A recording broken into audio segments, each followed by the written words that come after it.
Bonjour chers amis, bonjour le monde. Aujourd'hui pour une nouvelle vidéo en physique, notamment le chapitre montage dérivateur et intégrateur. En particularité, nous allons nous baser sur le montage dérivateur dans cet exercice.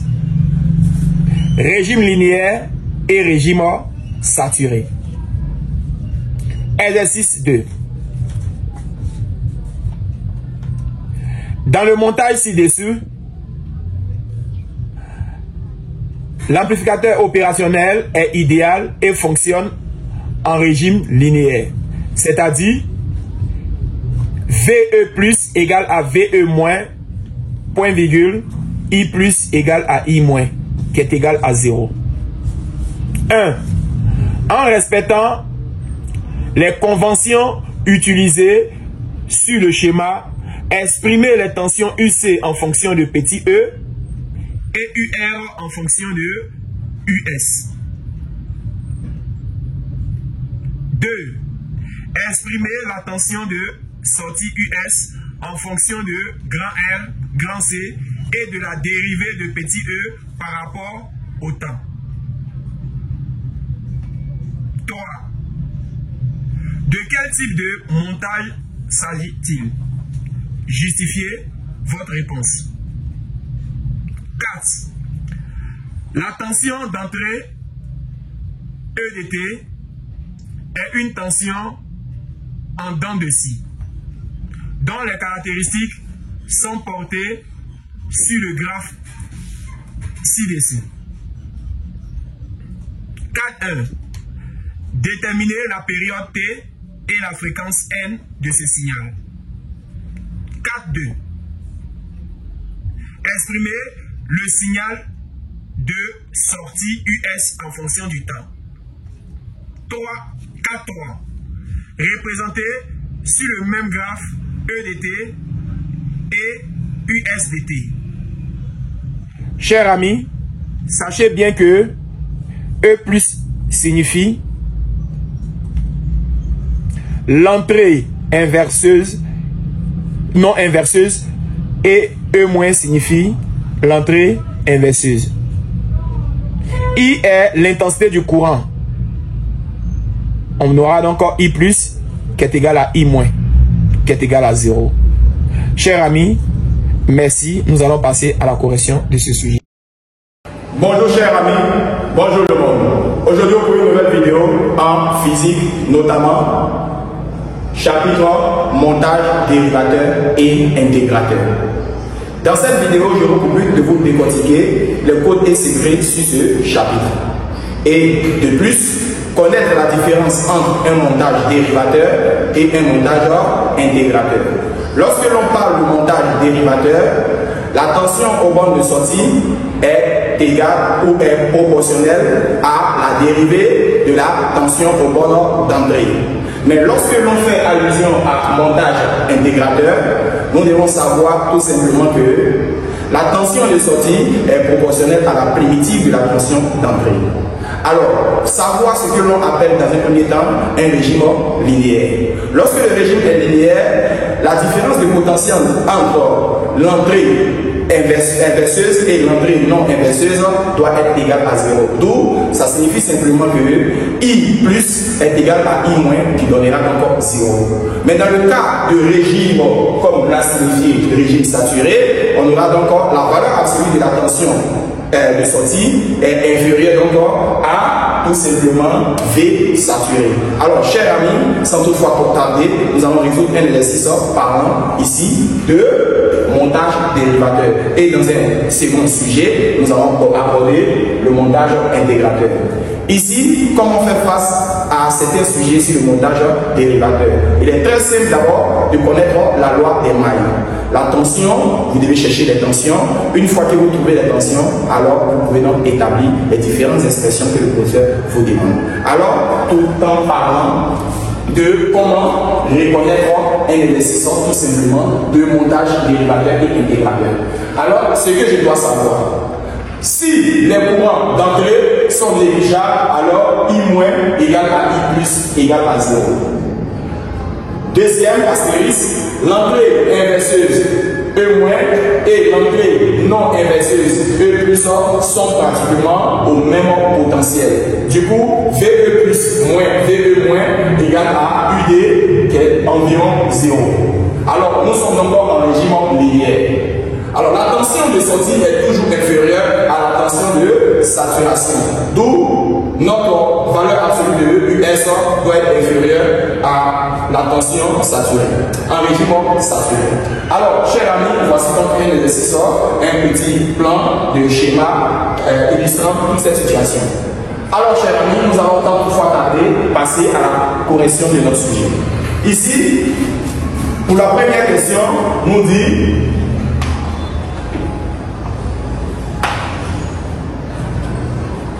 en respectant les conventions utilisées sur le schéma, exprimez les tensions UC en fonction de petit e et la tension UR en fonction de US. En respectant les conventions utilisées sur le schéma, exprimons les tensions UC en fonction de petit e et UR. UR désigne la tension au bord du conducteur ohmique. En fonction aussi de US. US désigne la tension au bord de sortie. Alors, chers amis, en respectant donc les conventions, vous avez donc un schéma qui se présente sous cette forme. Lorsque vous voulez répondre aux questions posées, il faudrait d'abord donner le sens que vous allez choisir. Quel est le sens positif que vous allez choisir? Alors, ici, il faudrait retenir une simple écriture. Avant de répondre à cette question, il faut d'abord choisir le sens. Dans mon cas là, je vais donc prendre le sens positif sur ce modèle. Alors, si je prends le sens positif sur ce modèle, j'aurai à dire que US ira dans le même sens que UR. Pourquoi? Parce que la tension au bord de sortie va rejoindre la tension au bord du conducteur ohmique. Pourquoi? Car les deux ont le même sens. Et le sens choisi est ce sens-là. Il est important de choisir un sens pour pouvoir élaborer les différentes valeurs que l'on vous a proposées. Alors, une fois que j'ai choisi ce sens-là, US et UR seront donc additionnés. Mais lorsque j'ai choisi UC et E, je vois que ce sens pris, UC, serait donc contraire à U. Mais bien avant de dériver, il faudrait donc dire que vous devez choisir la loi des mailles. D'après la loi des mailles, on aura à dire que U, c'est la tension au bord du condensateur, serait donc de sens opposé à la tension qui se trouve là, où le professeur a mis E. Alors on voit que UC et E n'iront pas dans le même sens. Vous voyez bien les flèches. Alors UC moins E égale à 0. Cette loi porte aussi la loi d'additivité des tensions. On aura à dire que UC égale à E. Lorsque moins E passe derrière l'égalité, on aura donc E.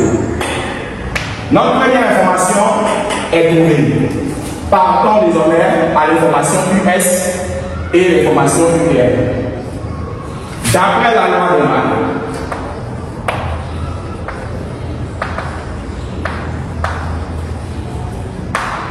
j'aurais à dire que la tension US et la tension UR vont dans le même sens. Vous voyez clairement. Dans ce cas-là, il n'y a pas de soustraction.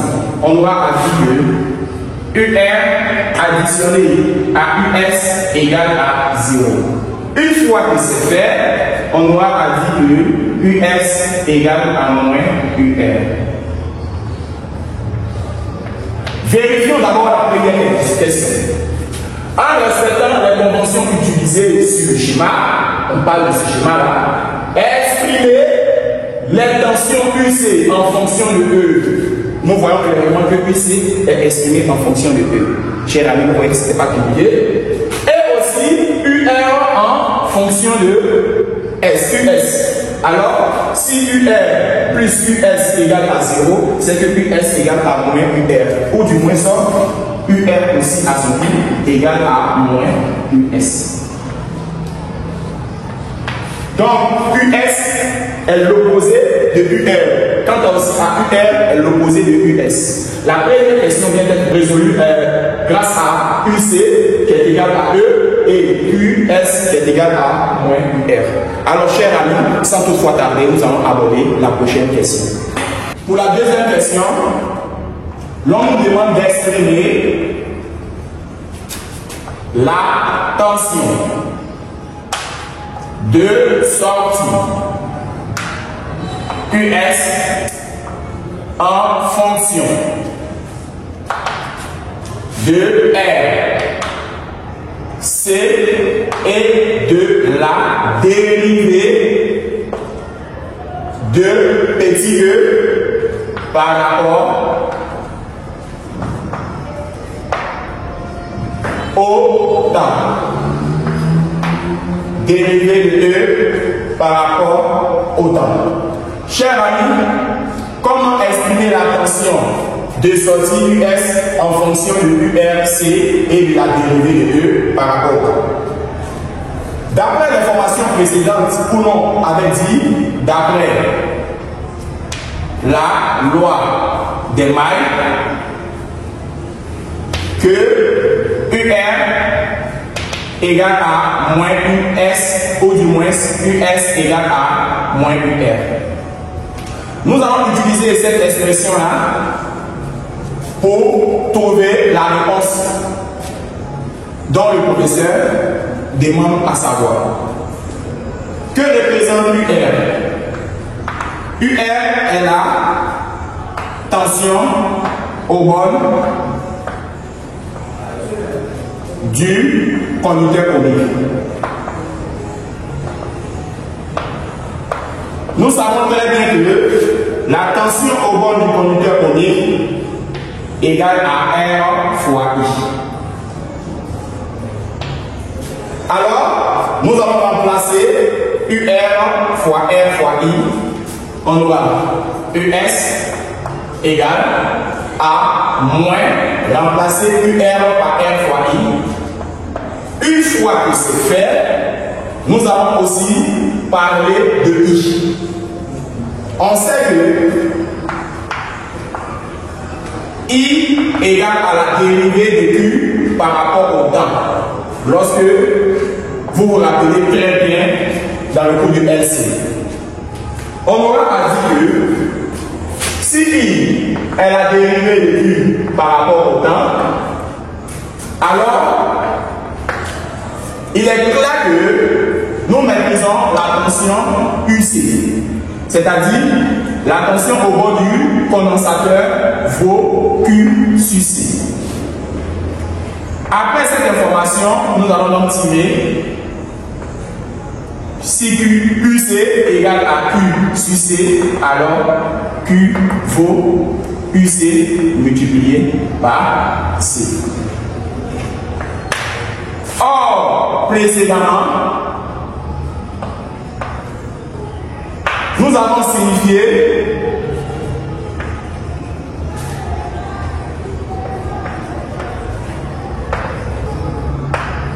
que la tension, d'après la loi des mailles, UC valait E.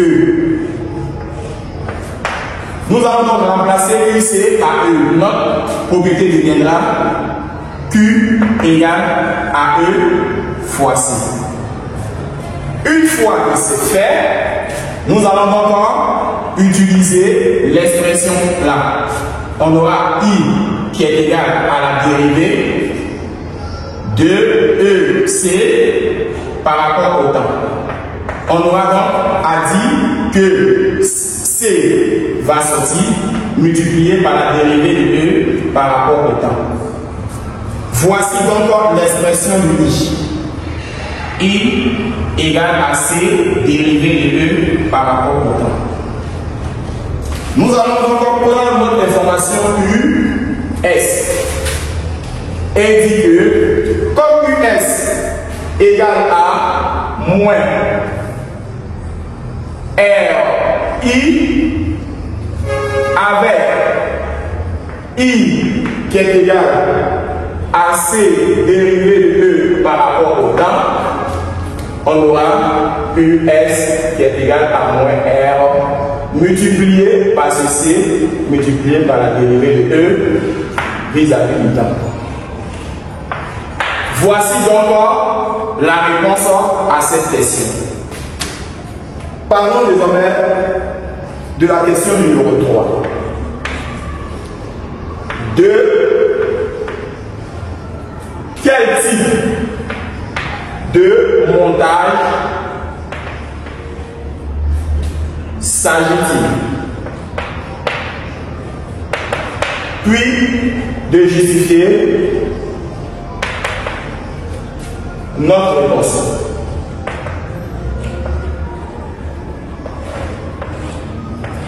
Il est écrit dans le cours que si la tension aux bornes de sortie est proportionnelle à la dérivée de la tension aux bornes d'entrée, le montage est dit dérivateur.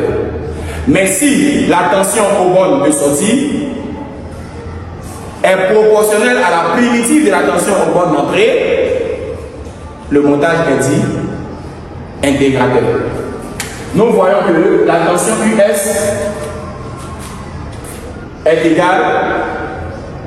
proportionnelle à la dérivée de la tension aux bornes d'entrée. Alors, de quel type de montage il s'agit? Il s'agit d'un montage dérivateur. Et pourquoi il s'agit d'un montage dérivateur? Car la tension de sortie US est proportionnelle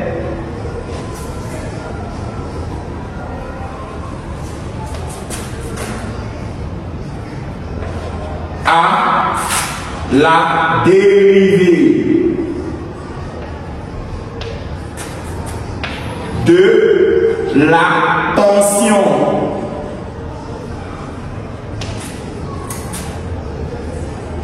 d'entrée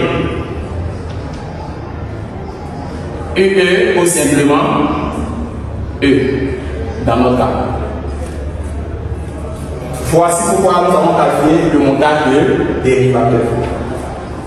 Chers amis, dans la question numéro 3, la tension d'entrée ED est une tension en temps de scie.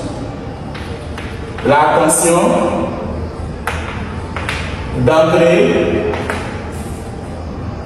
EDD est une tension à dents de scie.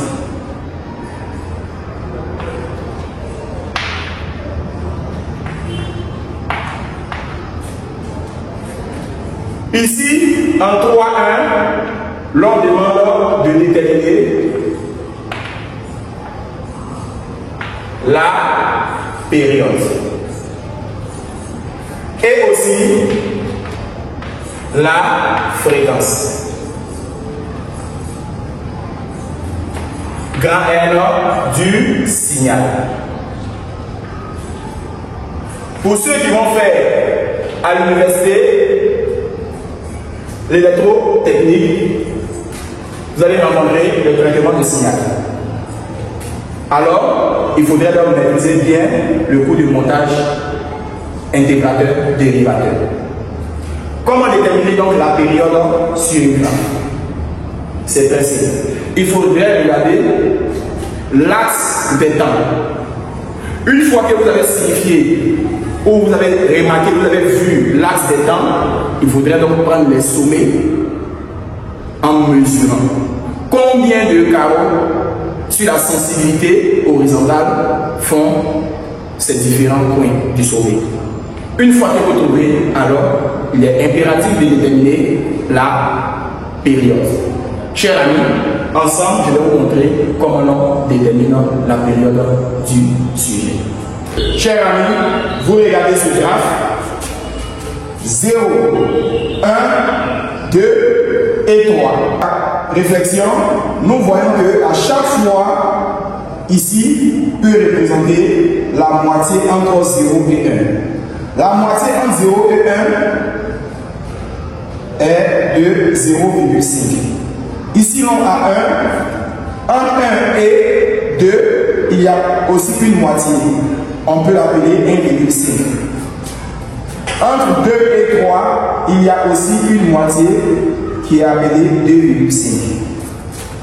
Soit vous regardez donc le sommet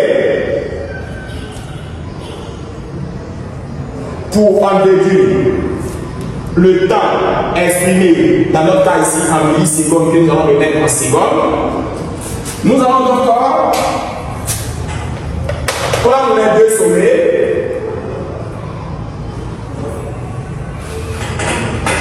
et nous allons l'appeler la période. Pour une personne qui ne prend pas les deux sommets, va donc utiliser ici, là, et une fois que vous avez réussi à prendre ça, vous allez prendre le prochain qui est là. Soit prendre ici et là. Vous prenez la première fois où la coupe s'annule, vous laissez la deuxième fois et vous prenez la troisième fois où la coupe s'annule. On aura dit qu'on pourra représenter la période sur cette forme. D'après nos calculs, si l'on veut vérifier notre hypothèse, on aura dit que là, l'on tombe ici 0,5 et là, l'on tombe ici 2,5. On aura dit que la période égale à 2,5 soustrait à 0,5. Après calcul, nous trouvons 2 millisecondes. Alors 2 millisecondes va correspondre à 10 puissance moins 3 secondes. Chers amis, nous allons encore remettre les différentes valeurs au tableau. Suivez attentivement. De ce qui était dit, on a signifié que pour déterminer la période, il fallait donc prendre les sommets. Alors, période T, l'on a compté 2,5 moins 0,5. L'on a déterminé la valeur qui faisait 2 millisecondes. Comme la période s'exprime en secondes, nous allons donc convertir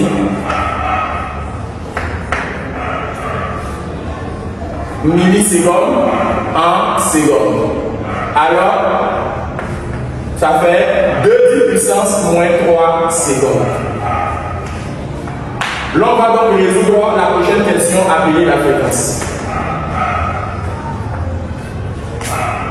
La fréquence est l'inverse de la période. Ce qui sous-entend que N est égal à 1 sur T. Alors, comme nous connaissons déjà la période, on aura à dire que N égale à 1 sur 2, 10 puissance moins 3. C'est dans ce cas-là que nous trouvons N à l'aide de la calculatrice égale à 500 Hz. Chers amis, voilà comment l'on détermine la période grâce à un graphe et la fréquence qui est l'inverse de la période Alors, une fois que c'est fait, chers amis, nous allons donc passer à la prochaine question. Appelez 3-2. L'on nous demande d'exprimer le signal de sortie. USDT. Cette fois-ci, nous devons exprimer le signal en fonction du temps. C'est très simple. Précédemment, l'on avait souligné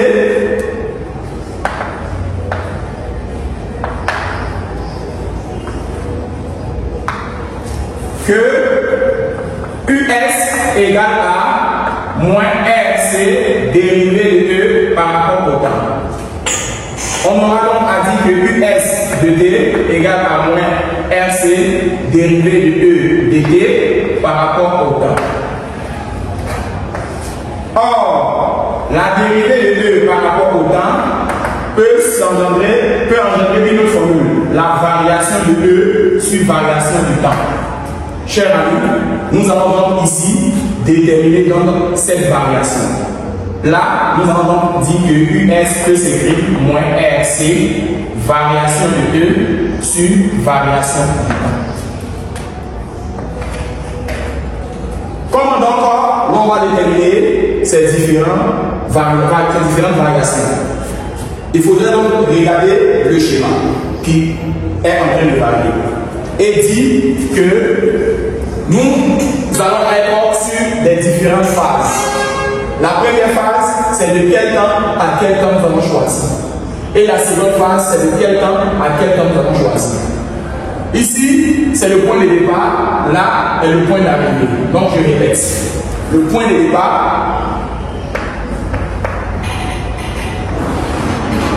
et là, point d'arrivée. Pour quelqu'un qui va prendre là, il aura du mal à déterminer le point de départ et le point d'arrivée. Mais je vous conseille de prendre soit là, ou soit là, ou soit là. Alors, point de départ, point d'arrivée, point de départ, point d'arrivée, point de départ, point d'arrivée. Alors, chers amis, point de départ, point d'arrivée, point de départ, point d'arrivée, point de départ, point d'arrivée. On aura à dire que la première phase, là, nous allons dire que le temps part de 0,5 millisecondes au point d'arrivée, 1,5 millisecondes. T appartenant à 0,5 millisecondes à 1,5 millisecondes. On pourra donc établir que T appartient à 0,5 et 1,5 millisecondes. Une fois que c'est dit, comment on va utiliser cette variation de E? La variation de E sur variation du temps serait donc E final moins E initial sur temps final moins temps initial. E final, point d'arrivée. Les E sont sur l'axe des ordonnées. Donc il s'agit de moins 2. Soustraire à E initial. Point d'arrivée, point de départ. 2. Temps final. 1,5. Temps initial. 0,5. Sans oublier que cette écriture doit s'exprimer en secondes, c'est le temps. 10 puissance moins 3 secondes. On aura à dire variation de E sur variation du temps vaut moins 2 fera moins 4. Sur 1,5 moins 0,5 donnera 1. 10 puissance moins 3. Chers amis, nous allons donc effectuer ce calcul-là. On aura moins 4000 E qui s'exprime en volts et le temps en secondes. Au cours de cette phase, nous pouvons donc avoir avec cette propriété US égale à moins et prendre la valeur de R dans notre sujet, FO, multiplié par 50 10 puissance moins 6, car 1 microfarad fait 1 10 puissance moins 6 farad. On aura cette information R fois C fois notre énergie trouvée.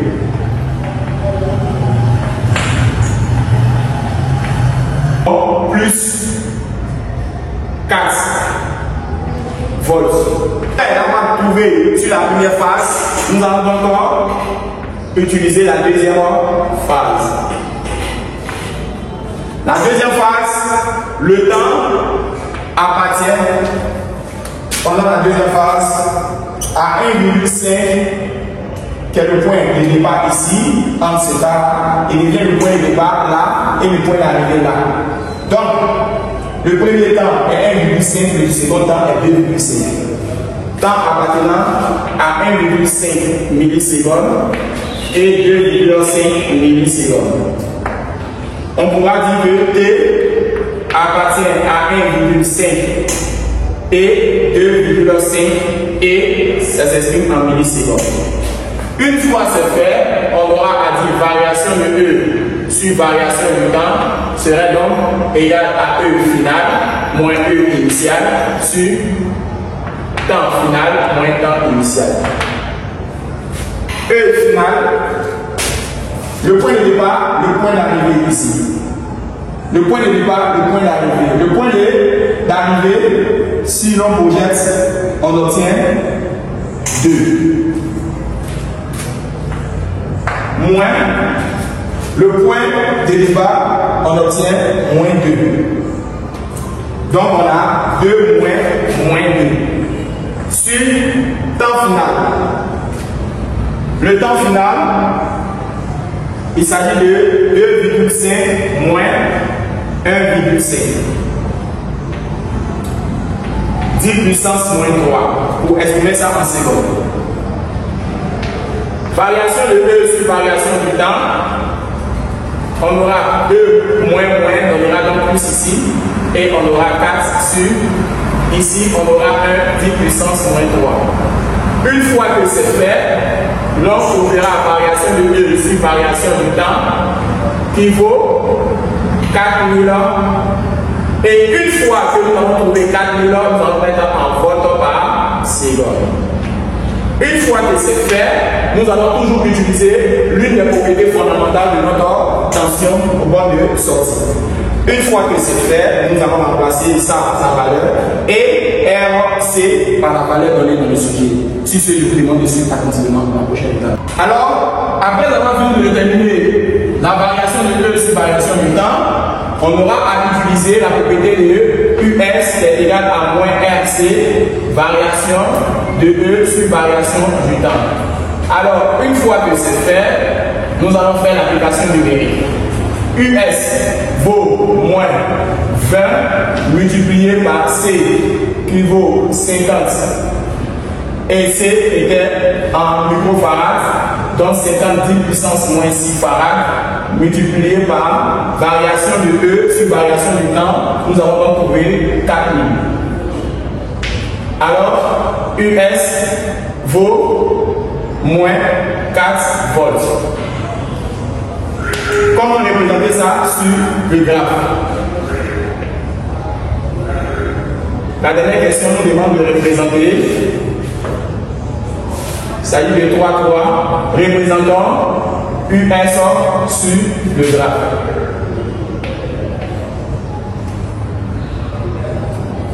Il faudrait donc tout simplement recenser les différentes valeurs de US. US pour la première phase vaut 4 volts. Quant à la seconde phase, US vaut moins 4 volts.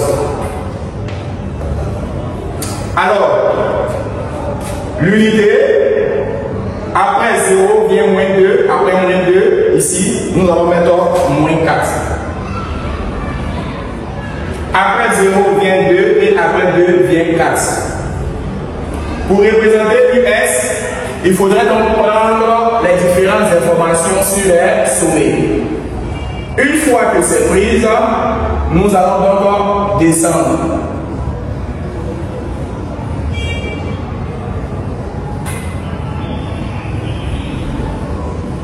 Une fois que nous atteignons moins 4, nous allons donc tracer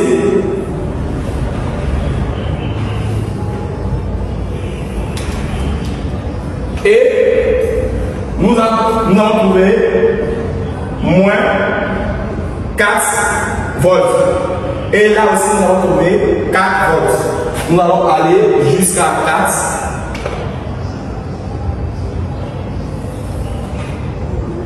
Une fois c'est fait, nous allons arriver au plus bas ici, qui représente ici un sommet.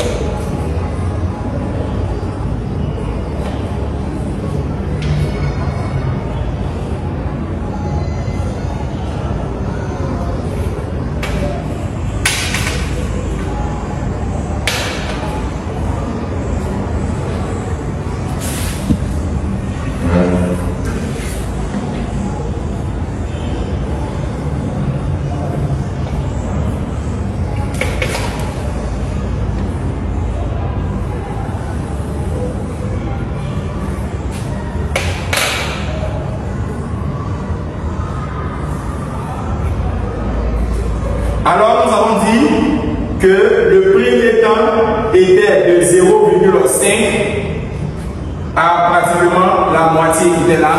Ça c'était au cours de la première phase. Nous avons pris cette information et nous avons pris cette information pour qualifier que nous étions dans la première phase.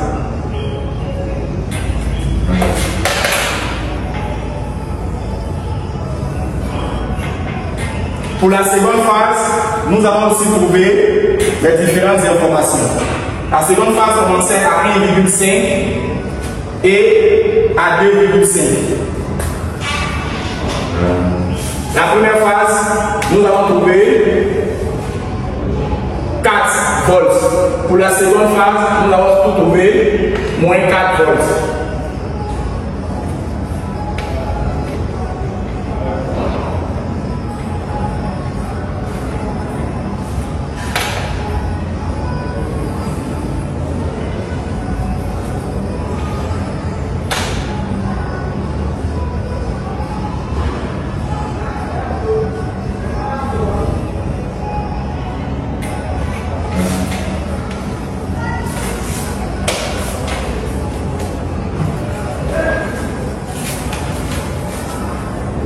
La deuxième phase est de 1,5 à 2,5. Pour la deuxième phase, nous allons trouver moins 4.